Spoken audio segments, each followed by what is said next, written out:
Padahal bukan, disunat aja kagak si Muhammad itu. Lubang air maninya Muhammad itu ke bawah apa sama ke depan juga Pak tetap? Loh kan lubangnya cuma satu ke bawah. Itulah sebabnya Muhammad nggak bisa punya anak. Nah kalau tanya loh itu anak yang perempuan, itu anaknya sahabatnya. Jadi yang ngaku-ngaku Habib itu nggak bener itu, karena nggak punya Nah keturunan. sekarang kalau saya bilang Muhammad ngawinin Aisyah katanya salah, ya kan? Udah sekarang gini, saksinya siapa? Muhammad koitus sama Aisyah umur 9 tahun nggak ada saksinya katanya. Ya, sekarang Jadi kalau Muhammad nggak bisa punya anak ya? Fatimah ya, pun bukan anak kandung itu ya pasti sebenarnya ya? bukan anaknya lah. Sebelum melanjutkan, Reaksi Nusantara mengundang Anda untuk menyikapi narasi sesuai dengan tema dari video yang kami sajikan. Suarakan pendapat Anda untuk menguji fakta kebenaran dari narasi atau berita yang sekarang ini menjadi konsumen masyarakat mayoritas. Menurut pengalaman dan pola pikir dari sudut pandang Anda yang berbeda. Tujuannya adalah untuk menemukan fakta atau data yang valid dari narasi atau berita politik yang belum tentu sesuai dengan fakta. Perbedaan pendapat Anda akan menjadi peluang besar untuk membongkar kebenaran sebuah narasi yang sengaja mereka bangun dengan berbeda-beda tujuannya. Tugas kita adalah mengungkap oknum di balik provokasi dan pembodohan berbasis narasi, isu agama, atau informasi berita palsu. Luangkan waktu Anda menyikapi narasi dari konten yang kami sajikan ini untuk mengedukasi masyarakat, supaya bisa membantu mereka membedakan dan membandingkan fakta kebenaran dari sebuah narasi yang ada di media sosial.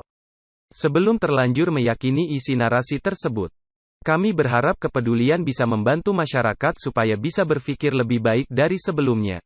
Silakan tulis reaksi atau pendapat Anda di kolom komentar dengan bahasanya yang mudah dimengerti secara ilmiah, real, dan logis. Anda bebas berbicara namun tetap sopan dan etis. Syaratnya ialah, sebelum menulis komentar, Anda diwajibkan subscribe terlebih dahulu agar kami dapat menanggapi suara Anda secepat mungkin. Dan akan segera sampai ke narasumber yang bersangkutan. Silakan bagikan link channel ini ke media sosial lainnya, supaya mereka juga bisa saling memberi reaksi atau berpendapat menurut sudut pandang yang berbeda-beda. Disinilah yang kami harapkan sesuai lambang negara Indonesia Bhinneka Tunggal Ika. Mari kita saling menghargai perbedaan dan pendapat orang lain, sebagai bahan bandingan menyikapi narasi atau informasi berita yang ada di media sosial. Dan tonton video ini sampai selesai sebelum Anda berkomentar, agar tidak ada kegagalan atau kesalahpahaman. Terima kasih, silakan melanjutkan dan selamat menonton. Salam damai bersama Reaksi Nusantara Channel untuk Indonesia. Yang benar adalah yang di seberangnya Laut Merah itu, yang di tanah Midian, bukan di Mekah, bukan di Medina yang kayak si Benahamid goblok dia. Tapi yang di Midian yang lurusannya sama Pihahirot itu, yang lurusannya ke Paran itu, Jordania. Nah, itulah Sinai yang asli. Nah, nanti perang dunia ketiga gara-gara Sinai itu tuh. Karena butuh pengakuan itu. Nah, itu pemicu, bukan gara-gara, tapi trigger. Begitu ceritanya. Jadi, tapi belum pernah ada negara berdiri di bekas negara Israel ya Pak. Bukan Dan Pak. belum pernah ada Pak. negara menjadikan Yerusalem sebagai ibu kota. Bukan Pak. Jadi, karena Tuhan menjaga itu. Bukan Pak. Bukan. Itu memang tanah itu menjadi diokupasi sama Islam karena Islam itu berambisi untuk menyamakan dirinya dengan agama Abrahamik. Padahal Islam itu bukan agama Abrahamik. Islam itu bukan dari Abraham, bukan dari Kedar. Kedar Neba itu udah nggak ada. Islam itu dari Babel, tapi dia berusaha menyamakan dirinya, derajatnya mau menyamakan dirinya sama agama-agama Abrahamik. Nah, makanya si Islam ini ngaku-ngaku keturunannya Ismail, padahal bukan, disunat aja kagak si Muhammad itu. Itulah bukti bahwa bukan keturunannya Babel, karena Muhammad nggak pernah disunat. Kalau memang sunat itu penting, pasti ada di dalam Al-Quran mereka. Tapi disunat dari lahir, Pak. Nggak ada, mana ada. Sunat dari lahir itu namanya hipospadia, itu kelainan titit. Lubangnya itu ada di bawah. Jadi kalau kencing itu, makanya Muhammad itu kalau kencing jongkok dan dalam 3 kali. Oh itu sakit banget tuh hipospadia itu. Siapa yang bilang sunat di lahir? Wah nggak ada itu. Mereka Muslim. Hadisnya kan ada bilang katanya disunat sama Jibril. Itu namanya hipospadia, kelainan titit. Lubangnya di bawah, tapi bentuknya sudah kayak kesunat gitu loh. Tapi lubangnya di bawah bukan di ujung. Itu udah pernah kita bahas tuh 3 kali itu. Bahwa Muhammad itu hipospadia. Wah, penistaan lagi. Oh enggak, bukan penistaan. Ini saya hanya mengatakan apa yang ada di hadisnya kalian kan. Iya. Makanya satu-satu Muhammad itu kencingnya jongkok. Kenapa sahabatnya kencingnya berdiri? Karena kalau Muhammad kencingnya berdiri, kencingnya nyiprat semua ke dasternya dia. Karena kan lubangnya di bawah. Kalau sahabat-sahabatnya kan lubangnya di ujung sana, jadi bisa mancur. Wih, bisa begitu kan. Kalau Muhammad nggak bisa, mancurnya ke bawah, kena roknya dia. Makanya dia harus jongkok kencingnya. Gitu. Takut-takutnya juga melambai. Sambil berdaham 3 kali. Gitu loh, supaya bersih kan. Supaya karena sakit gitu loh. Orang bilang, oh supaya bersih. Oh, enggak, karena sakit. Supaya dia itu sakit sekali kalau kencing. Apalagi kalau kencingnya lagi kenceng gitu. Gitu kan. Oh, sakit itu. Itu sama saja tuh kalau ya Kalau ini ngomong perang jadi kencing nih. nah, itu memang begitu ceritanya yang gara-gara sunat. Sunat itu gara-gara sunat itu justru sunat itu penting. Loh di perjanjian baru saja dibahas bolak-balik masalah sunat. Artinya sebegitu pentingnya. Di Al-Qur'an nggak dibahas sama sekali. Ada yang aneh. Ada yang aneh. Kalau lubang air maninya Pak, Perjanjian baru cerita sunat gila-gilaan bisa bunuh-bunuhan tuh gara-gara sunat. Di Al-Quran nggak dibahas satu pun tidak pernah disebut kata sunat.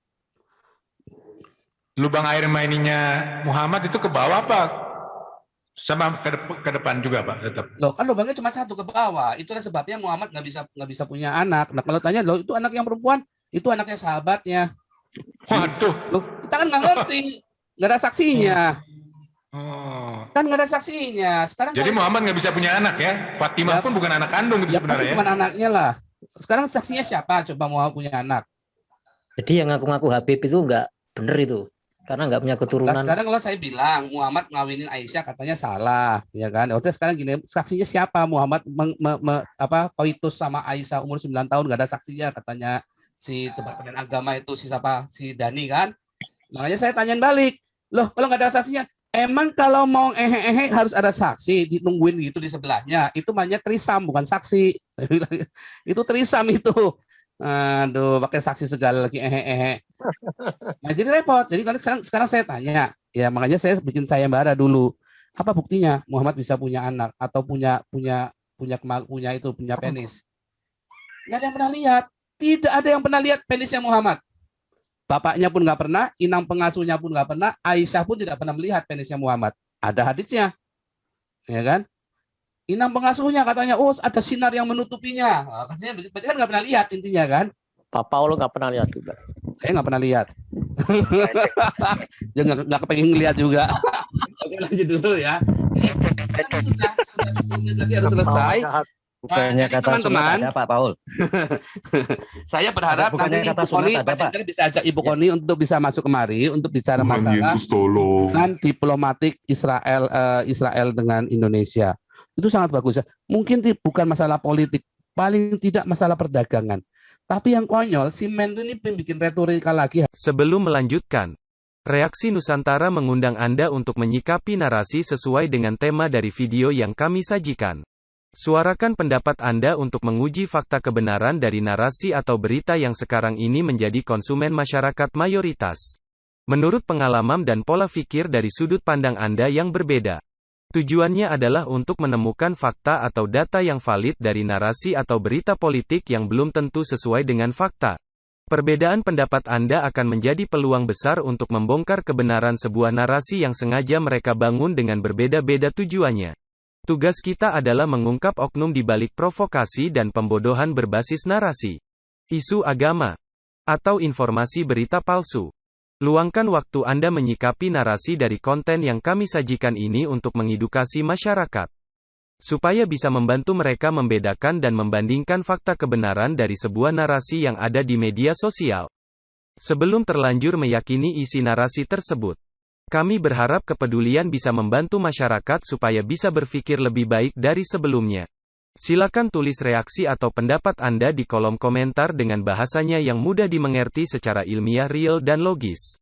Anda bebas berbicara namun tetap sopan dan etis.